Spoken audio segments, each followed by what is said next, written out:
There are some people in this world who discover their purpose early in life, and then there are others who stumble upon it when nobody expects them to. Is the story of a young man who fell into the second category. He was 23 years old when he first stepped foot inside one of the most prestigious music schools in the country now.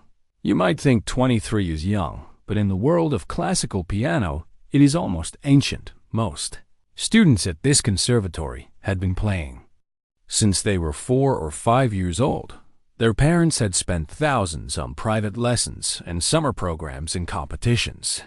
They had grown up with music the way other kids grow up with cartoons and video games, but this young man had none of that. He grew up in a small town where nobody talked about concert halls or composers or fancy music schools. His father left when he was just 7 years old, and his mother worked 2 jobs just to keep food on the table. There was no money for piano lessons. There was no grand piano sitting in a living room. There was barely enough for rent most months. The only music he knew as a child came from the old radio his grandmother kept in her kitchen. She would turn it on every evening while she cooked dinner, and he would sit at the small wooden table doing his homework while classical melodies filled the tiny room.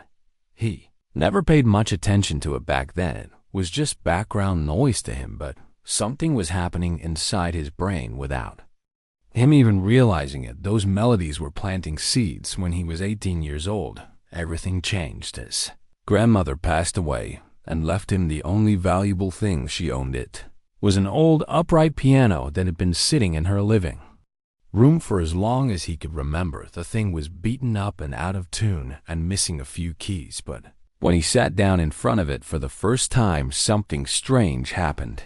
Placed his fingers on the keys, and without any training or any lessons, he started to play. It was not perfect. It was not even good, but there was something there, a feeling, a connection. He could not explain it, but it felt like the piano was speaking to him, and he was finally learning how to listen. From that day forward, he became obsessed. He spent every free moment at that old piano teaching himself how to play. He watched videos online and studied recordings of famous pianists and read every book about music theory he could find at the local library.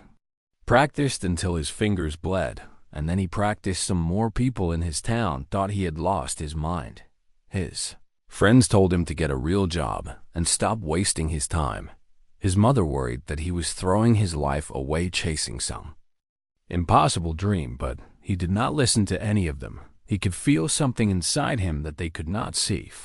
5 years later, he had taught himself to play at a level that most people spend a lifetime trying to reach. A local music teacher heard him play at a community event and could not believe what she was witnessing. She asked him where he had studied, and he told her the truth. Nowhere. He had taught himself everything. She made some phone calls and pulled some strings, and before he knew it, he had an audition at the conservatory. The audition was the most terrifying experience of his life. He walked into a room filled with professors who had trained some of the greatest musicians in the world. They looked at his application and saw his age and his lack of formal training, and he could tell they had already made up their minds about him.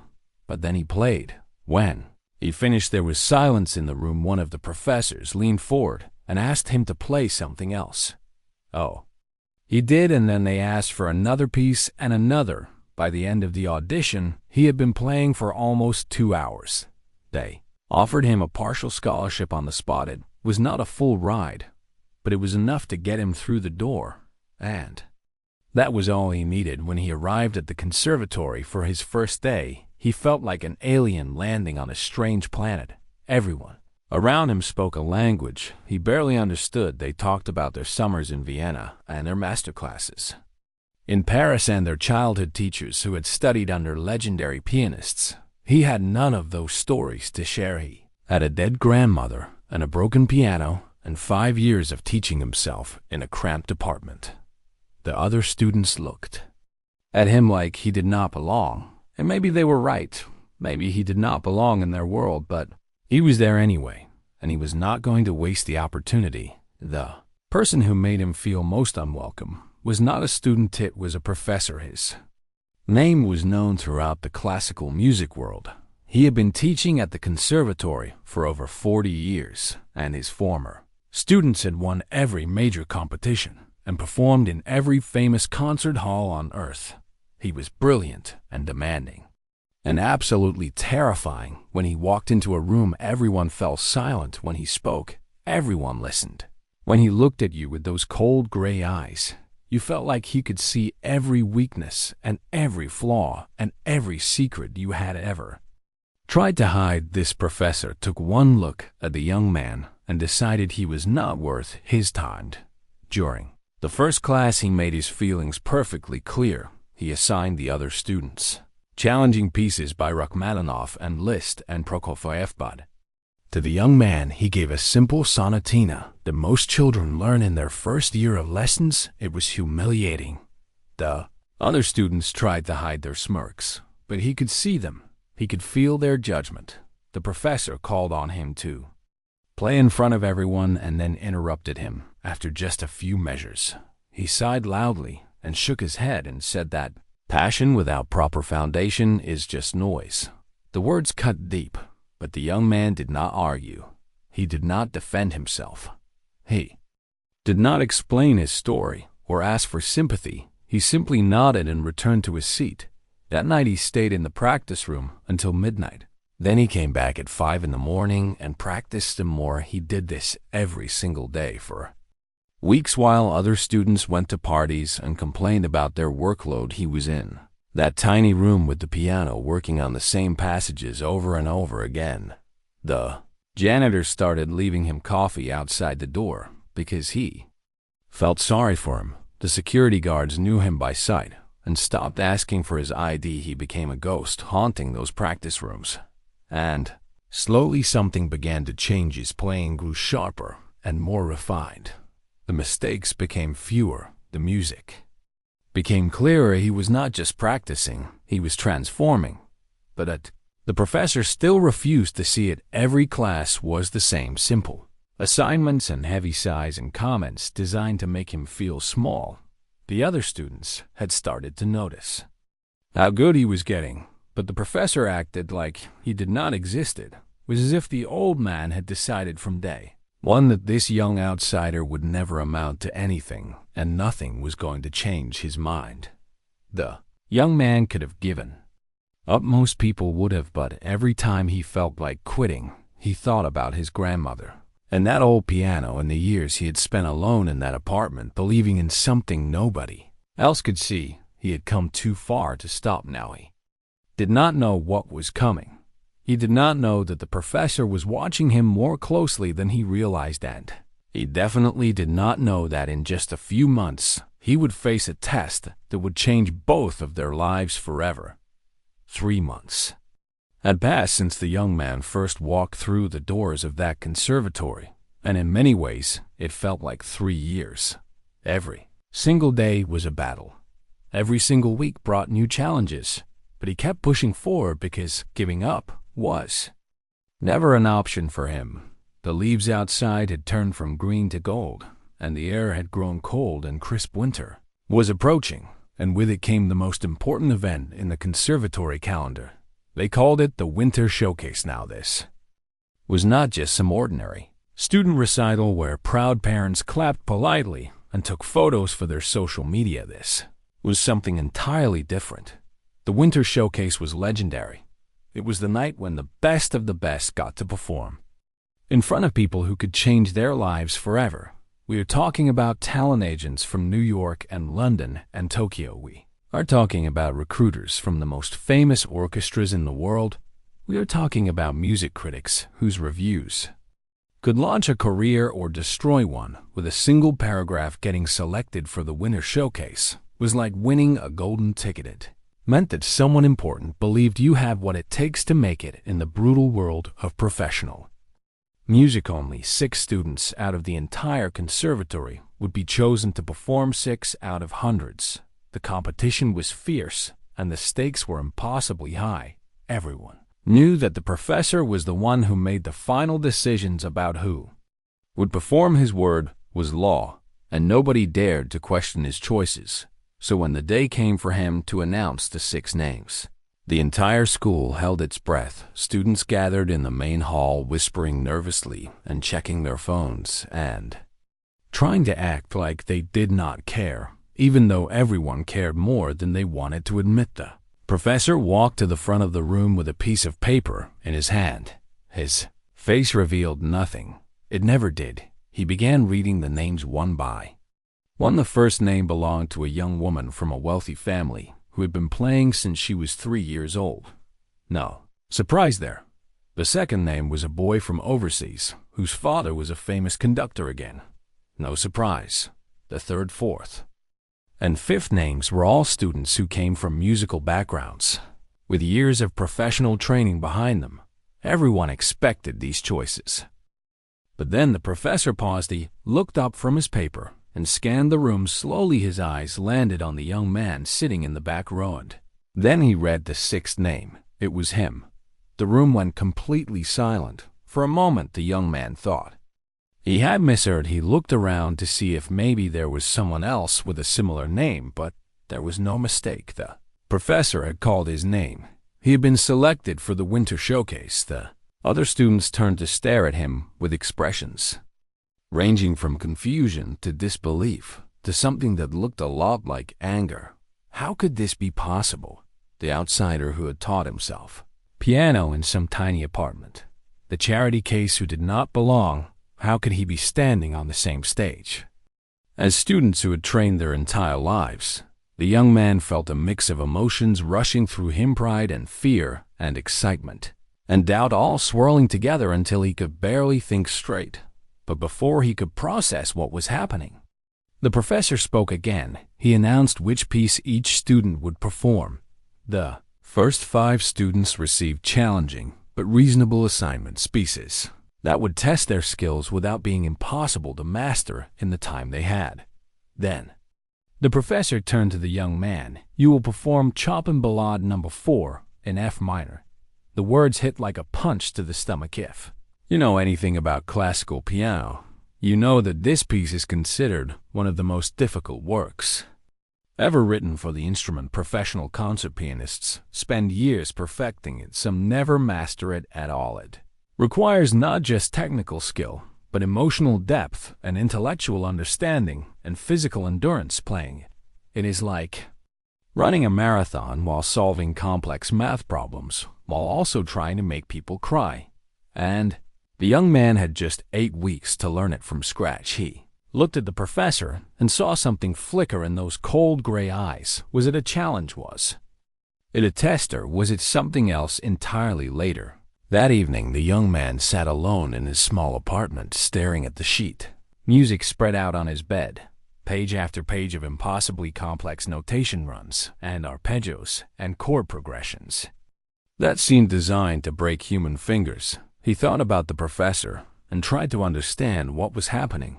Why would someone who clearly did not believe in him give him a spot in the most important performance of the year? And why would that same person assign him a piece that was almost guaranteed to end in disaster? Answer came to him slowly, like a dark cloud forming on the horizon. This was not an opportunity. This was a trap. The professor wanted him to fail, not just fail privately in some practice room where nobody would see. He wanted him to fail publicly on the biggest stage possible, in front of the most important people in the industry. Would be the ultimate proof that talent without proper training means nothing. It would be a lesson to every other student who dared to think they could take shortcuts, and it would end the young man's career before it even started. For a long time, he sat there feeling the weight of it all pressing down on him. Part of him wanted to go to the professor and refuse the assignment. Part of him wanted to ask for a different piece. Part of him wanted to pack his bags and go back home and forget this whole dream. But then he remembered something his grandmother used to say when he was a little boy. She would look at him with those kind eyes and tell him that the world will always try to convince you that you are not enough, but the only person who gets to decide that is you. He thought about all the people who had doubted him throughout his life. His father who left, the teachers who ignored him, friends who laughed at his dreams, and now this professor who wanted to see him fall. Something shifted inside him that night. The fear did not disappear, but something stronger rose up alongside. Ive picked up the sheet music and looked at it again. This time, he did not see an impossible challenge. He saw a chance to prove everyone wrong. The next morning, he woke up before sunrise and went straight to the practice room. He sat down at the piano and placed the first page of the ballade on the music stand. Then he began to work. He started with just the first 4 measures. 4 simple measures that took him almost 3 hours to play correctly, but he did not get frustrated. He did not give up.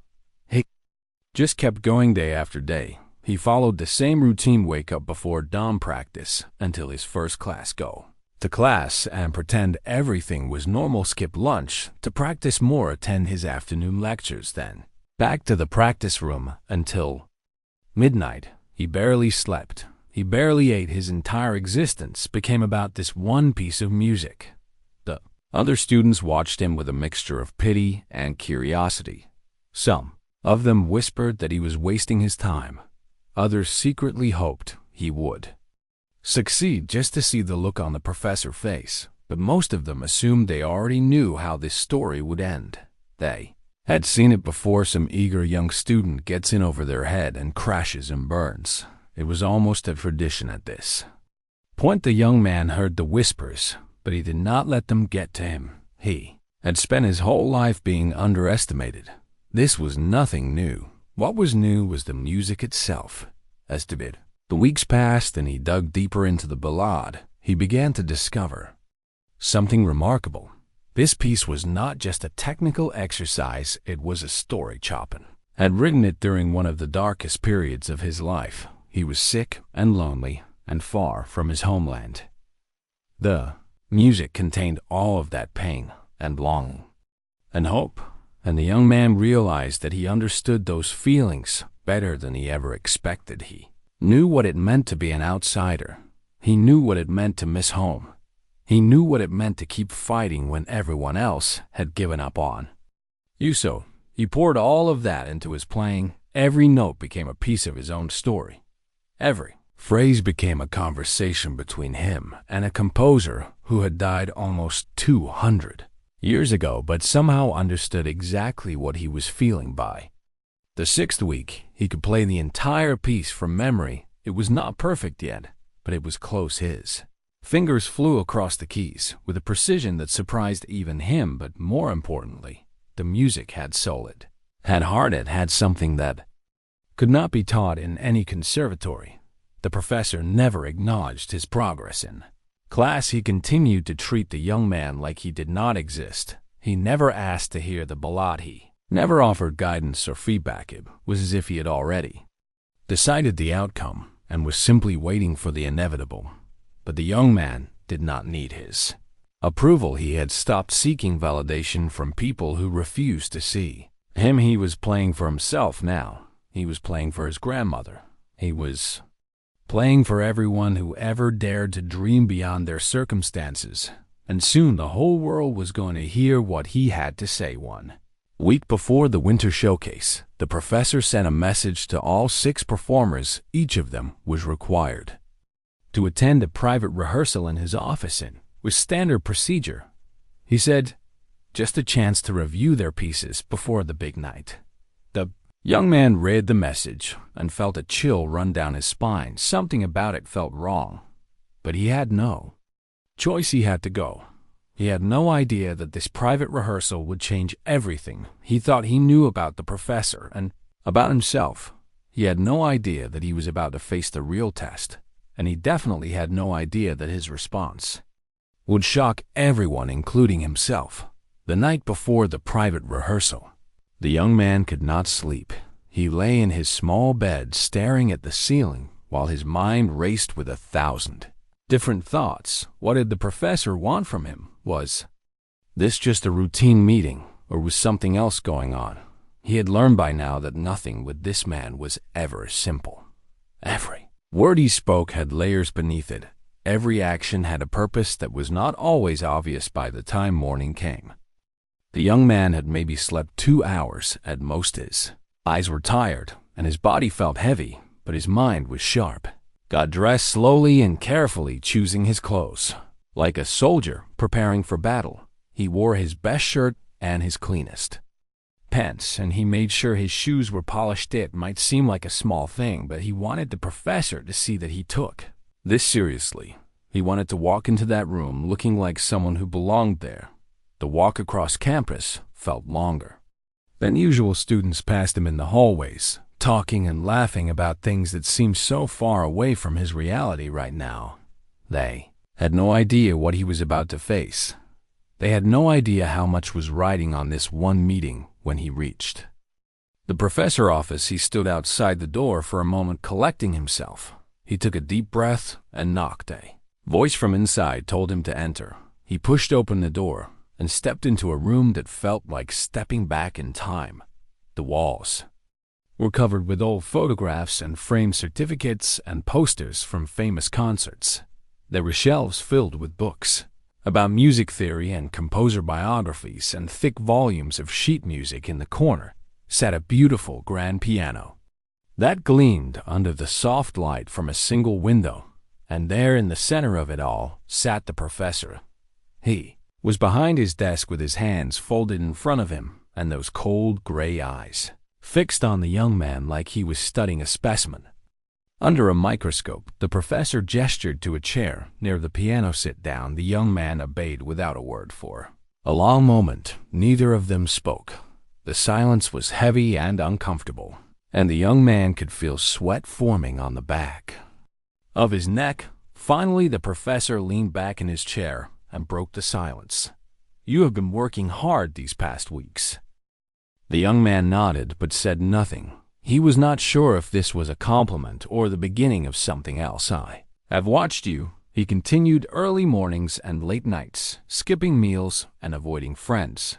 You have given everything to this piece." Again, the young man stayed quiet. He did not know where this was going, and he was afraid that anything he said might be used against him. The professor stood up slowly and walked over to the grand piano. He ran his fingers along the polished surface, like he was greeting an old friend.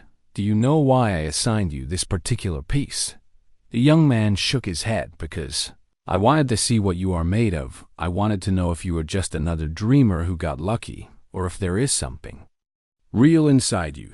Professor sat down on the piano bench and looked at the young man with an expression that was impossible to replay. "For me, show me what you have learned." The young man felt his heart pounding in his chest as he rose from his chair and walked to the piano. He sat down beside the professor on the bench, which felt strange and intimidating having this legendary figure so close to him while he played. But he pushed those feelings aside. He had prepared for this moment. He placed his hands on the keys and closed his eyes for just a second. Then he began to play the opening notes, and the ballad filled the room, soft and haunting like a whisper from another time. He let the music flow through him without forcing it. Every phrase he had practiced 1,000 times came naturally now, like breathing. The melody rose and fell and twisted and turned through passages that had once seemed impossible. His fingers moved with precision and confidence, while his heart poured emotion into every single note. He played for almost 15 minutes without stopping. When the final chord faded into silence, he sat there trembling slightly, not from fear, but from the sheer intensity of what he had just experienced. He waited for the professor to say something, anything, but the old man just sat there staring at the keys with a strange look on his face.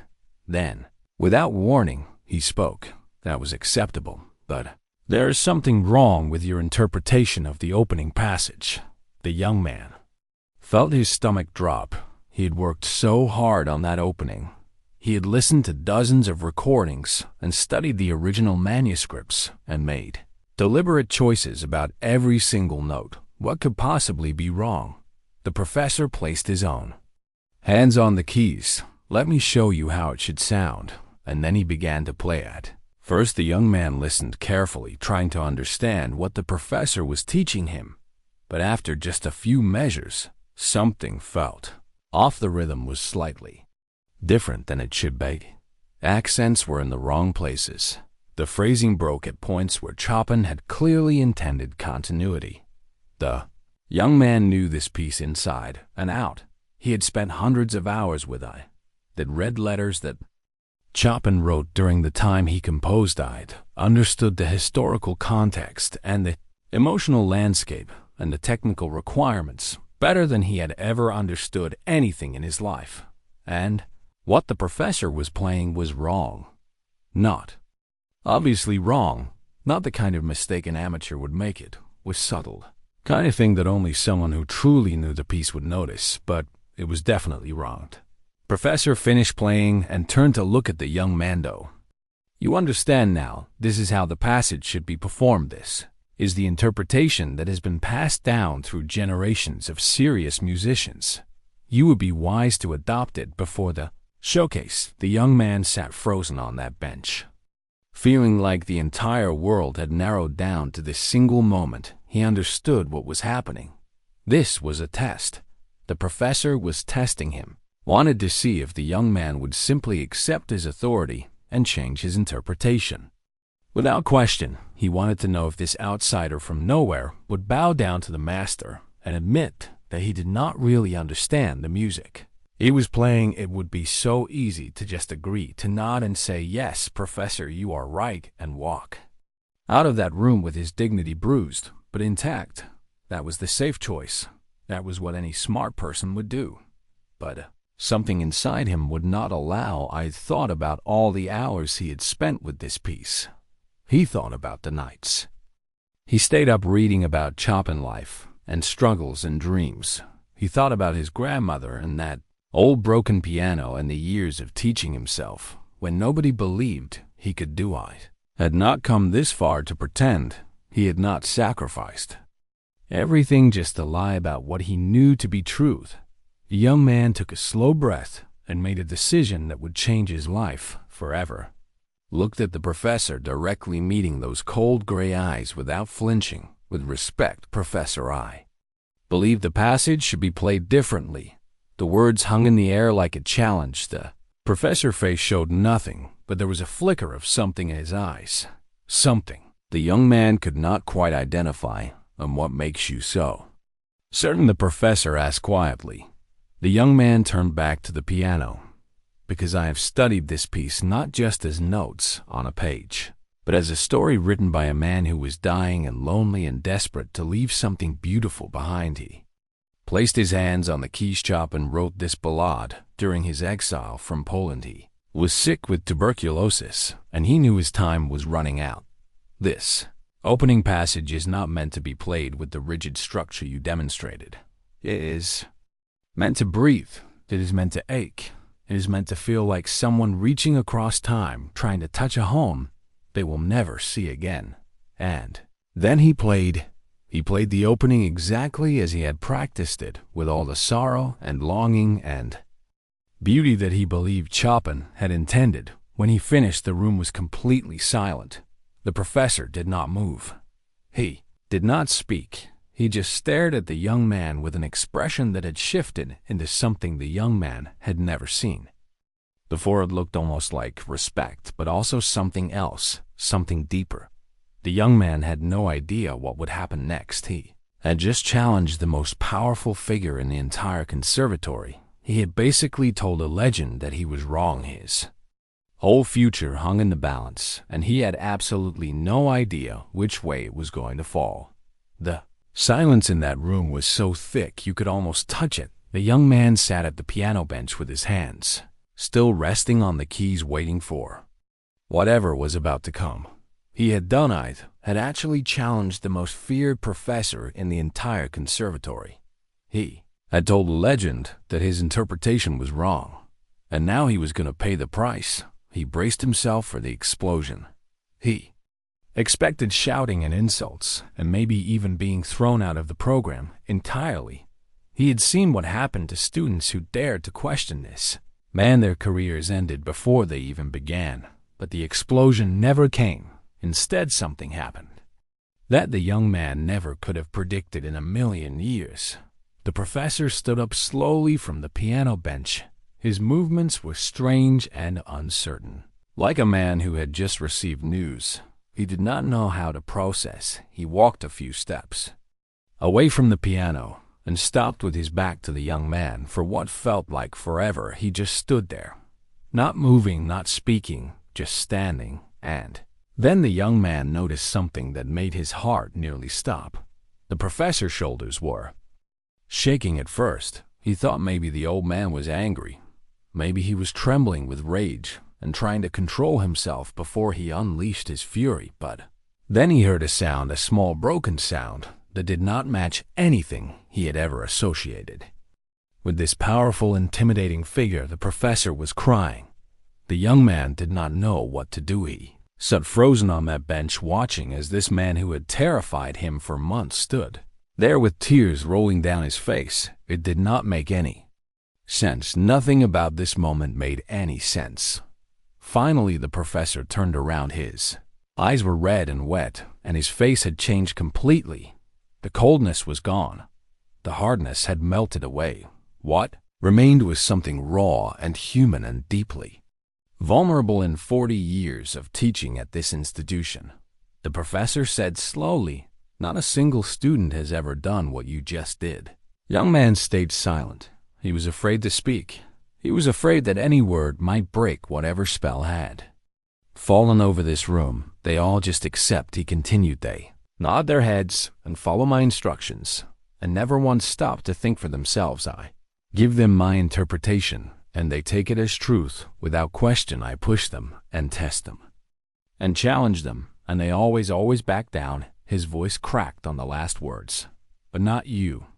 You listened to what I played, and you knew it was wrong. And instead of pretending, you had the courage to say so." The young man finally found his voice. "I meant no disrespect, Professor. I only wanted to honor what Chopin created."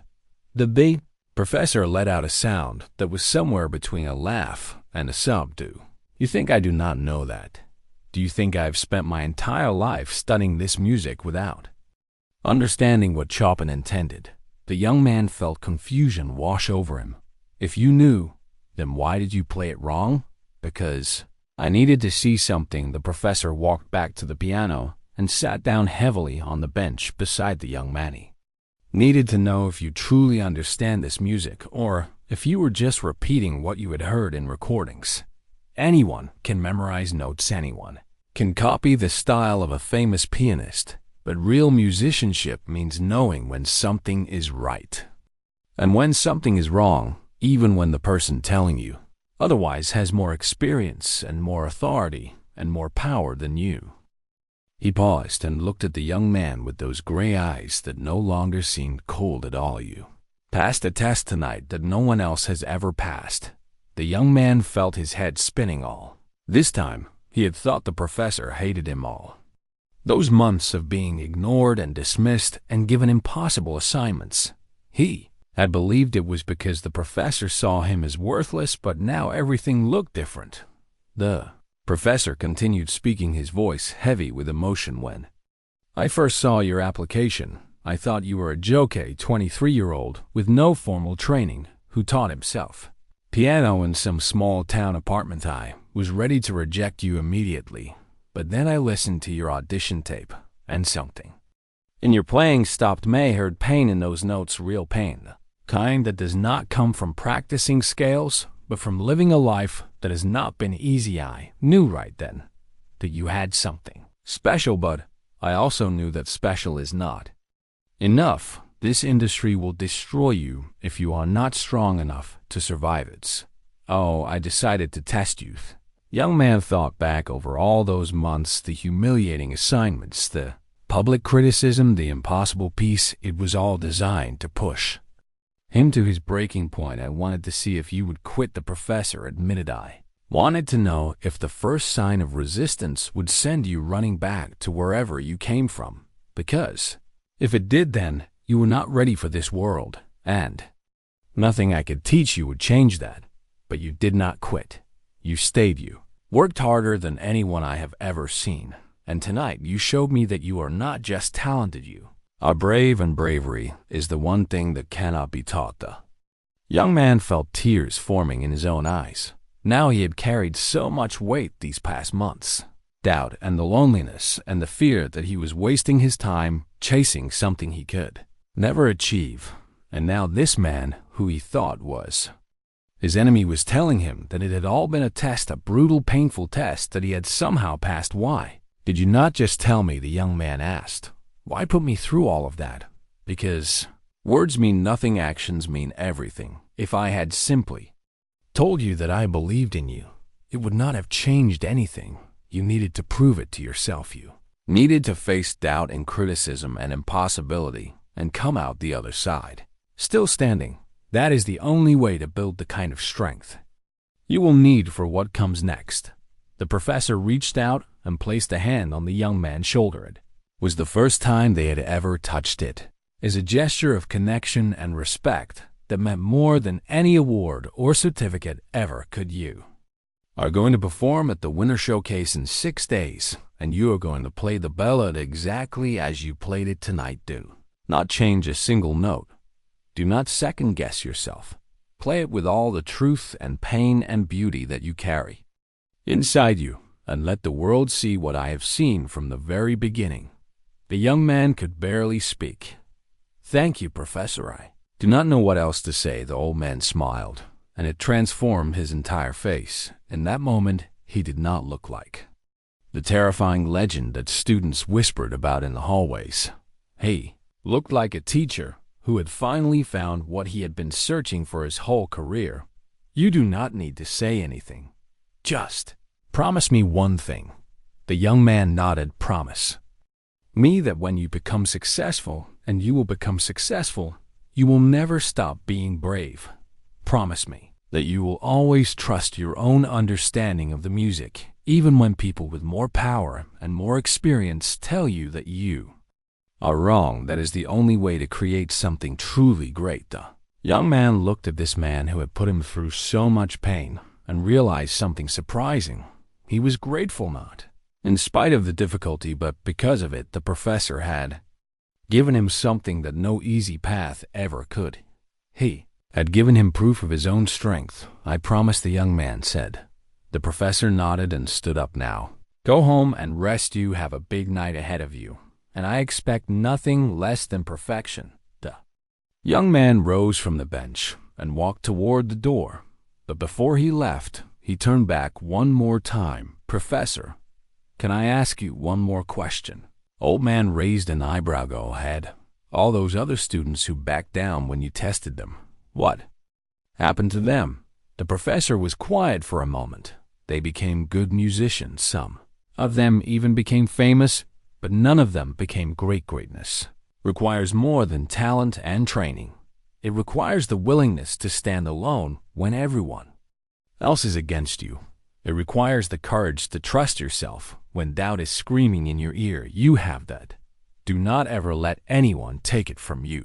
Young man nodded and walked out of that office, feeling like a completely different person than the one who had walked in. 6 days from now, he would step onto the biggest stage of his life. 6 days from now, he would show the world what he was made of. And for the first time since this whole journey began, he was not afraid. He was ready. 6 days before a winter showcase passed like a dream. The young man spent most of that time alone in his apartment, sitting at the small keyboard he had bought with his first paycheck from a part-time job years ago. He did not practice obsessively like he had in the weeks before. He did not push himself to exhaustion or stay up until his eyes could barely stay open. Instead, he played gently and quietly, letting the music flow through him like water through a river. Something had changed after that conversation in the professor's office. The desperate need to prove himself had been replaced by something calmer and more certain. He knew what he was capable of now. He did not need anyone else to confirm it. On the morning of the showcase, he woke up before sunrise and sat by his window, watching the sky turn from black to purple to pink to gold. Thought about his grandmother and wondered if she could see him somehow from wherever she was. He thought about that old broken piano in her living room and how it had changed the entire direction of his life. He thought about all the people who had told him he was crazy for chasing this dream, and he smiled, because here he was about to perform at the most prestigious event in one of the most respected music schools in the country. Not bad for a kid from nowhere with no formal training and nothing but stubbornness and love for the music. That evening he put on the only suit he owned. It was not expensive or fancy, but it was clean and fit well, and that was enough. He looked at himself in the mirror and barely recognized the person staring back at him. There was something different in his eyes. Now a confidence that had not been there before, a quiet strength that came from surviving everything life had thrown at him. The auditorium was packed when he arrived. He had never seen so many people in one place before. Were students and faculty and parents filling every seat in the main section, but the front 3 rows were reserved for the guests who really mattered: talent agents in expensive suits checking their phones between conversations, recruiters from famous orchestras scanning the program to see which students they should pay attention to, music critics with notebooks open and pens ready to write reviews that could shape careers. The young man stood backstage with the other 5 performers, trying to control his breathing. His hands were steady, but his heart was racing. He could hear the murmur of the crowd through the thick curtain, and it sounded like the ocean during a storm. The first performer was called to the stage, a young woman who played a beautiful piece by Rachmaninoff with technical perfection. Audience applauded warmly when she finished. The second performer was equally impressive, and the third and the fourth and the fifth. Each one played with skill and precision that proved why they had been selected for this night.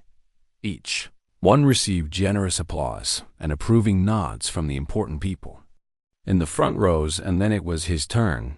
The young man walked onto that stage, feeling like he was moving through a fog. The lights were so bright he could barely see the audience, but he could feel them, hundreds of eyes watching his every step, waiting to see what this unknown outsider could possibly offer. He reached the piano and stood beside it for a moment. It was a Steinway grand, the most beautiful instrument he had ever seen in his life. He ran his fingers along the edge of it the same way the professor had done in his office. Then he sat down on the bench and adjusted his position. The auditorium fell completely silent. Not a cough, not a whisper, not even the sound of breathing. Just silence so deep it felt like the whole world had stopped. He placed his hands on the keys and closed his eyes. In that darkness behind his eyelids, he saw his grandmother face. Saw her kitchen with the old radio playing classical music. Saw himself as a little boy sitting at that wooden table, not knowing that those melodies were changing him forever. He saw the broken piano she left him and the years of teaching himself alone in that tiny apartment. He saw every doubt and every struggle and every moment he wanted to give up but did not. And then he opened his eyes and began to play. The opening notes of Chopin Ballade No. 4 filled the auditorium like a gentle rain beginning to fall, soft and delicate and full of longing. He played exactly as he had in the professor's office, with all the truth and pain and beauty he carried inside him. The music built slowly, moving through passages of heartbreak and hope and quiet desperation. His fingers danced across the keys with a freedom he had never felt before. There was no fear anymore. There was no need to prove anything to anyone. There was only the music and the story it was telling. He played the middle section with fire and passion, letting the notes cascade like a waterfall crashing against rocks. The technical passages that had once seemed impossible now flowed from his hands like they had always been there, waiting for him to discover them. And then came the final section, the part that always made him think of his grandmother. His grandmother, the melody that sounded like someone saying goodbye to everything they loved. He poured his whole heart into those final minutes. Every note was a memory. Every phrase was a prayer when the last chord faded into silence. He kept his hands on the keys for just a moment longer. He did not want to let go. He did not want this feeling to end. but finally he lifted his hands and looked up at the audience. What he saw took his breath away. People were crying. Not just one or two, but dozens of them, hardened. Music critics with tears streaming down their faces. Talent agents who had seen thousands of performances staring at him with their mouths open. Students and faculty and strangers, all united by something that had just happened in this room. And then someone started clapping. It was one person at first, then two, then 10, then the whole auditorium. People rose from their seats one after another until the entire room was standing. The applause was so loud it shook the walls. It went on and on and on like a wave that refused to break. The young man sat at that piano bench, feeling tears roll down his own cheeks. He had actually done it, but he was not looking at the crowd. He was looking at the side of the stage where a single figure stood in the shadows. The professor was there, and he was crying harder than anyone. His hands were pressed together in applause, and his body was shaking with emotion. When their eyes met across that distance, the old man nodded slowly. It was a small gesture, but it said everything. You did. I always knew you could. After the showcase, everything changed. Talent agents fought to give the young man their business cards. Recruiters offered him positions with prestigious orchestras. Critics wrote reviews calling his performance one of the most moving they had ever witnessed. Within weeks, he had more opportunities than he knew what to do with, but the moment that mattered most to him happened later that night. After the crowds had gone home and the auditorium was empty, he found the professor sitting alone in the front row. The old man looked exhausted but peaceful. The young man sat down beside him, and for a while neither of them spoke. Finally, the professor broke the silence. I have been teaching for 40 years. I have trained students who went on to win international competitions and perform at the greatest concert halls in the world. But tonight was the proudest moment of my entire career. The young man did not know what to say, so he just said the truth. I could not have done it without youth. Professor shook his head. That is not true. Everything you did tonight came from inside you. I just helped you find it. They sat together in that empty auditorium for a long time, talking about music and life and the strange paths that lead us to where we are meant to be. When they finally said goodbye, the professor made one last request. Years from now, when you are famous and successful, I want you to remember this night. And I want you to find a young person who reminds you of yourself, someone with raw talent and no opportunities and a dream that everyone tells them is impossible, and I want you to do for them what I tried to do for you. Push them and challenge them and test them until they discover the strength they never knew they had. Young man promised he would, and he kept that promise. Over the years that followed, he built a career beyond anything he had ever imagined. He performed in concert halls around the world and released recordings that touched millions of people, but he never forgot where he came from, and he never stopped looking for young dreamers who needed someone to believe in them. The professor passed away 8 years after that winter showcase. The young man played at his funeral. He played the Chopin Ballade one more time, and when he finished, there was not a dry eye in the room because everyone there knew the story. They knew about the test and the challenge and the moment when a student dared to tell his teacher he was wrong. They knew that greatness is not given, it is earned through courage and sacrifice and the willingness to trust yourself when the whole world tells you that you are not enough. And they knew that sometimes the people who push us the hardest are the ones who believe in us the most. That is the lesson the young man carried with him for the rest of his life. That is the story he told whenever anyone asked how he made it, and that is the truth he passed on to every young dreamer who crossed his path. You are enough. You have always been enough. You just need to find the courage to prove it.